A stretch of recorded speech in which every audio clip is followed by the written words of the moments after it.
আমি প্রথমত মন্ডলীর সামনে ক্ষমা চাই যে সামনের সপ্তাহে আমি প্রবন্ধ জাংশন করতে পারিনি কিছু কাজের জন্য। আর আমরা তার বাক্য থেকে তার আরাধনার জন্য দেখব খুবই পরিচিত অংশ অব্রাহাম মহাপরীক্ষা, যেটা আমরা পাবো আদি পুস্তক তার 22 অধ্যায় 1 এবং 2 পদ। আদি পুস্তক তার 22 অধ্যায় 1 এবং 2 পদ। এই সকল ঘটনার পরে ঈশ্বর অব্রাহামের পরীক্ষা করিলেন। তিনি তাহাকে কহিলেন, এ অব্রাহাম। তিনি উত্তর করিলেন, দেখুন এ আমি। তখন তিনি কহিলেন, তুমি আপন পুত্রকে, তোমার অদ্বিতীয় পুত্রকে, যাহাকে তুমি ভালোবাসো, সেই ইসাহাককে লইয়া মরিয়া দেশে যাও, এবং তথাকার যে এক পর্বতের কথা আমি তোমাকে বলিব, তাহার উপরে তাহাকে হোমার্থে বলিদান করো। এখানে কি বলছে? অব্রাহামের যে ছেলে, এক অদ্বিতীয় পুত্র, অব্রাহাম সেই পুত্রকে কখন পেয়েছিল? অব্রাহামের কোনো সন্তান হচ্ছিল না। সে তার স্ত্রী যখন সারা যখন ঈশ্বরের কাছে ক্রন্দন করে, দুজন মিলে যখন ক্রন্দন করে, তার 100 বছরে, আমরা বাইবেলে দেখি তার 100 বছর যখন অব্রাহামের, সেই সময়ে সে ইসাহাকের জন্ম হয়। অর্থাৎ ইসাহাককে অব্রাহাম খুব ভালোবাসত। কেন? তার ধরতে গেলে তার বৃদ্ধ বয়সে সে সেই পুত্র সন্তানকে পেয়েছিল। আমরা যদি আমাদের জীবনে দেখি, ঈশ্বর অব্রাহামের মহাপরীক্ষা কেন নিচ্ছেন বা কেন করছেন? ঈশ্বর যে পুত্রকে দিয়েছিলেন, ঈশ্বরের কাছ থেকে যে পুত্রকে অব্রাহাম পেয়েছিল, সে সেই পুত্রকে খুব ভালোবাসত। ঈশ্বর দেখতে চাইলেন কি অব্রাহাম আমাকে বেশি ভালোবাসে না সে তার যে পুত্রকে আমার কাছ থেকে পেয়েছে সেই পুত্রকে বেশি ভালোবাসে। আমরা যখন এখানে আদি পুস্তকের হেডিং এ পড়ি 22 অধ্যায়ে, ওখানে লেখা আছে অব্রাহামের মহাপরীক্ষা। আমরা যা সকলে স্কুলে পড়াশোনা করেছি, আমরা যখন ক্লাস 1 থেকে 2 এ যাই, তখন আমাদের 3টি পরীক্ষা দিতে হয়। আমাদের সময় তো হাফ ইয়ারলি অ্যানুয়ালি ছিল, এখন টেস্ট, হাফ ইয়ারলি এবং অ্যানুয়ালি। 3টা পরীক্ষা দেওয়ার পর আমরা ক্লাসে উত্তীর্ণ করি, তো 1 থেকে 2 এ যাই। এখানে দেখছি অব্রাহামের বিশ্বস্ততা, ঈশ্বরের প্রতি তার আরাধনা, ঈশ্বরের প্রতি তার ভক্তি, এবং ঈশ্বরকে সে কি ভালোবাসে না তার পুত্রকে সে বেশি ভালোবাসে, সেই জিনিসটা দেখার জন্য ঈশ্বর তার পরীক্ষা নিলেন।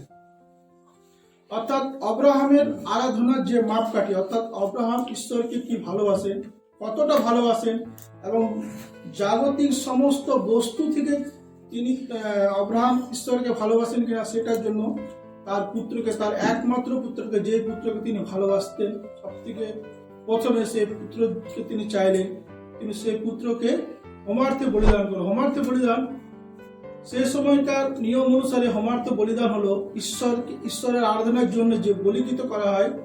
এই পুস্তকে আমরা দেখবো, সেখানে দেখতে পাওয়া যাবে। হোমার্থ বলিদান হলো ঈশ্বরের কে আরাধনার জন্য যে বলি দেওয়া হতো, তাকে হোমার্থ বলিদান বা হোমার্থ বলিদান বলা হতো। আমরা যদি আমাদের জীবনে দেখি, আমরা রবিবারে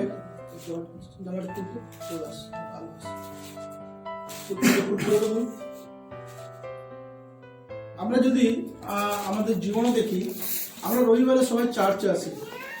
রবিবারে চার্চে আসি কি জন্য?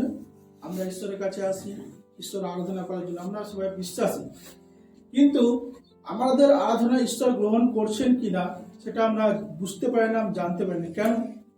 এখানে ঈশ্বর অব্রাহামের মহাপরীক্ষার মাধ্যমে অব্রাহাম সেই পরীক্ষায় পাস হয়েছে, অর্থাৎ ঈশ্বরের দেওয়া মাপকাঠি পর্যন্ত সে উঠেছে, এবং সে ঈশ্বরের কাছে যে সে তার জাগতিক সমস্ত বস্তুর থেকে ঈশ্বরকে সব থেকে যে বেশি ভালোবাসে, সেখানে সে প্রমাণ করেছে। কিন্তু আজকে আমরা ঈশ্বরকে এই আরাধনালয়ে এসে তাকে বাক্যর মাধ্যমে, গানের মাধ্যমে, প্রচারের মাধ্যমে, বাক্য শেয়ারিং এর মাধ্যমে তার কি আরাধনা করছি না? আমরা এখনো যারা ঈশ্বরের কাছে আসেনি, যারা শুধু আরাধনালয়ে আসছি আর ডেইলি রুটিনের মতো রবিবারে চার্চে আসছি আর চলে যাচ্ছি, সেই আরাধনাতে ঈশ্বর কৃত হন না, সেই আরাধনা ঈশ্বরের কাছে গ্রহণযোগ্য নয়। ঈশ্বরের কাছে সেই আরাধনা গ্রহণযোগ্য যে জিনিসটা আমরা নিজের জীবনে সব থেকে বেশি ভালোবাসি, সেটা আমার জীবনে আমার কোনো নেশা, কোনো টাকা উপার্জন, কোনো জিনিস, কোনো কাজ, যে কাজটাকে আমি সব থেকে বেশি ভালোবাসি, সেই কাজটাকে বলিদান করে, সেই কাজটাকে রেখে তার থেকে যদি আমি ঈশ্বরকে বেশি প্রাধান্য দিই, প্রাধান্য দেওয়া এই মানে নয় কি আমি রবিবারে এলাম ঈশ্বরকে প্রাধান্য দিলাম। প্রাধান্য দেওয়া মানে হলো আমরা যারা ঈশ্বরকে বিশ্বাস করেছি তারা আরাধনালয়ে এসে তার বাক্য থেকে, তার গানের মাধ্যমে তার জন্য কিছু বলি, তার আরাধনার জন্য দুটি শব্দ আমরা যদি ইউজ করি, সেই আরাধনায় ঈশ্বর প্রীত হবেন। আমরা যদি জাগতিক সমস্ত বস্তুর প্রতি যদি আমাদের নিজের আবশ্যকতাকে রাখি, তো ঈশ্বর সেই আরাধনায় গ্রহণ করেন না, সেই আরাধনায় ঈশ্বর প্রীত হন না, সেই আরাধনা ঈশ্বর নেন না। আমরা যদি বাইবেলে কইন হেবেলের কথা দেখি, ঈশ্বর কি করেছিল? কইন হেবেলের মধ্যে কার উপহার গ্রহণ করেছিল? হেবেলের।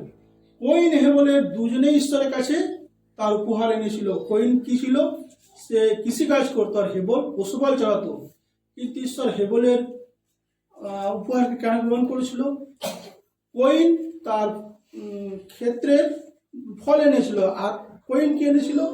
তার মেষপালের প্রথম জাত, অর্থাৎ যেটা তার মেষ চড়াতো তার মধ্যে সব থেকে ভালো এবং প্রথম যে মেষটা সেটাকে নিয়ে আসতো। আমাদের জীবনেও ঈশ্বর যে কাজ করেন এবং ঈশ্বর যে আমাদের জীবনকে রক্ষা করে রেখেছেন, আমরা যে রবিবারে এসে সপ্তাহ প্রথম দিন এসে তাকে ধন্যবাদ দিই, তার কথা শেয়ার করি, মুখ থেকে প্রকাশ করি।